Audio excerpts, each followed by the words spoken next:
Hello नमस्कार. आपल्या YouTube चॅनलमध्ये तुम्हा सर्वांचं मी मनापासून स्वागत करते.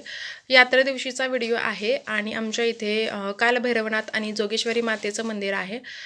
मंदिराला आरास खूप छान पद्धतीने केली होती आणि झेंडूच्या ओरिजिनल माळा तिथे लावल्या होत्या. तर आमच्या इथे 5 वाड्यांची यात्रा भरली जाते, एकत्रित यात्रा भरली जाते. तर आदल्या दिवशी हळदीचा कार्यक्रम होतो आणि दुसऱ्या दिवशी लग्न लावलं जातं आणि दुसऱ्या दिवशी जे छबिना असतो त्या दिवशी पुरणपोळीचा नैवेद्य आणि शेजारील गावामध्येही भैरवनाथाचं मंदिर आहे, तिथून पालखी भेटीला येते आणि दोन्ही पालख्यांची भेट होऊन मग छबिना निघतो. तर पालखीसमोर आपल्याला कापूर जाळण्याची पद्धत आहे आमच्या इथे. तर ही जी लाईन दिसते ती रात्री 12:30 वाजताची लाईन आहे, तोपर्यंत दर्शन सुरू होतं आणि त्याच्यानंतर पालखी निघते.